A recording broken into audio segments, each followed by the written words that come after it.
आपको याद है कि आखिरी बार नीतीश कुमार को राज्यसभा कब भेजा जा रहा था और उसके बाद फिर क्या हुआ था?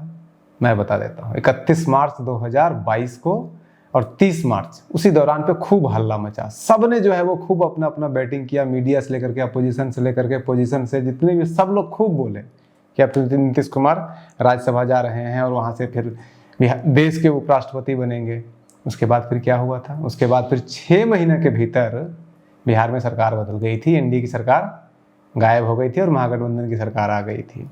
और उस समय जब आखिरी बार ये हुआ था, उस समय डैमेज कंट्रोल करने के लिए संजय झा ने आकर के इस तरह के ट्वीट किए थे कि ये एक प्रोपेगेंडा है। और उनका ट्वीट का एग्जैक्ट लाइन जो था, बहुत कुछ उन्होंने लिखा था, लेकिन उसमें एक इंपॉर्टेंट लाइन लिखा था कि I urge all the desist from such propaganda which shall yield little. यानी कि ये साफ साफ संजय झा कह रहे हैं कि ये एक प्रोपेगेंडा था आखिरी बार।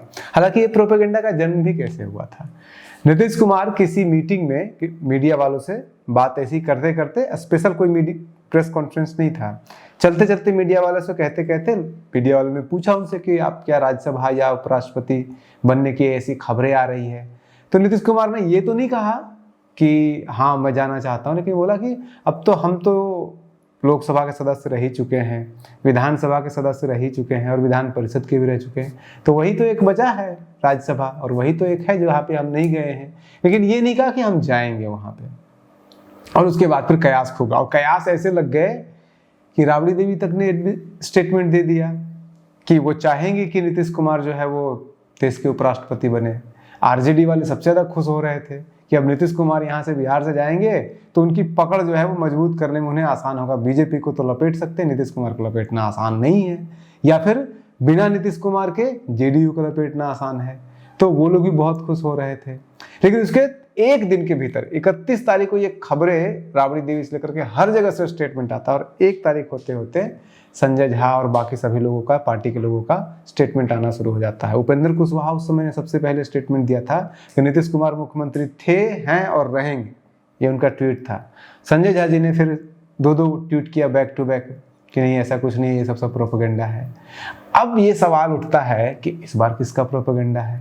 अगर आप पिछले 3 दिनों से बिहार की मीडिया को फॉलो कर रहे होंगे, जो कि अब नेशनल मीडिया तक पहुंच चुकी है, पहले ये लोग तेजस्वी यादव को भेजने लगे थे राज्यसभा, उसके बाद फिर ये लोग भेजने लगे निशांत कुमार को राज्यसभा, उसके बाद फिर भेजने लगे ये अब नीतीश कुमार को राज्यसभा।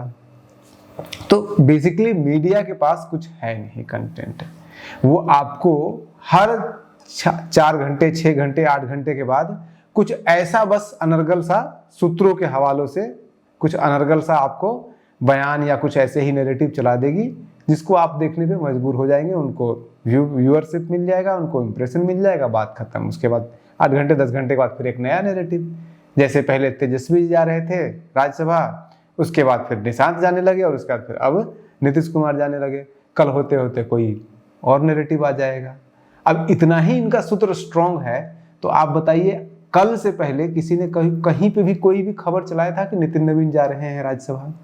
किसी ने खबर चलाया था कि जो शुभेंशु वो है कुमार है, शुभांशु कुमार हैं, जो सासाराम से बीजेपी के लोकसभा प्रत्याशी थे, वो जाएंगे राज्यसभा? कभी किसी मीडिया वाले ने चलाया? क्योंकि ऐसा कुछ इनके पास कोई सूत्र नहीं है। ये बस कोई भी ऐसा सेंसेशनल चीज चलाना है और उसको चला करके लेना है। अब इसके ऊपर एक नैरेटिव ये भी कहा जा रहा है कि आखिर मीडिया फिर ऐसे चलाती क्यों है? ऐसे चलाती है 2 कारण हो सकता है। एक कारण तो जो हमने बताया, इंप्रेशन पाने के लिए, व्यूअरशिप पाने के लिए, उसके बाद फिर हर 8 घंटे 10 घंटे के बाद चेंज कर लेना। लेकिन क्या सिर्फ इतना ही होता है? एक दूसरा मत यह है कि इसके पीछे बहुत लंबा चौड़ा खेल होता है। खेल ये होता है कि जब भी कोई सत्ताधारी दल या कोई भी दल जिनका मीडिया के ऊपर कंट्रोल होता है, वो जब ये जानने का, लोगों का रिएक्शन जानने का प्रयास करते हैं, या फिर विपक्ष के रिएक्शन को जानने का प्रयास करते हैं, या फिर अन्य नेताओं का, अन्य लोगों का रिएक्शन जानने का प्रयास करते हैं, तो वो बस फेंकते हैं कि देखते हैं लोग क्या बोल रहे हैं।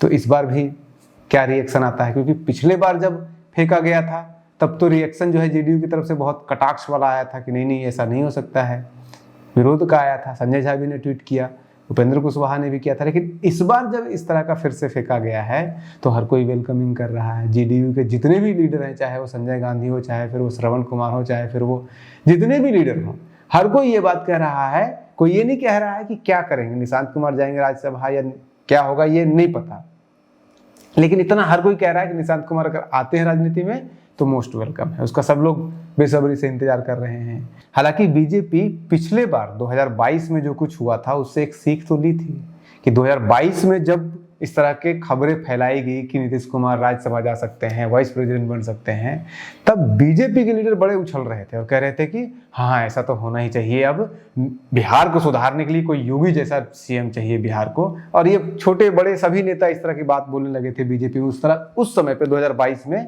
जिस तरह से महागठबंधन की सरकार आने के बाद कोई कह रहा था जनवरी में, कोई कह रहा था फरवरी में, कोई 2 महीना, कोई 4 महीना में तेजस्वी जी मुख्यमंत्री बन रहे हैं, ऐसी खबरें चलाई जा रही थी उस समय भी खूब इस तरह से किया जा रहा था।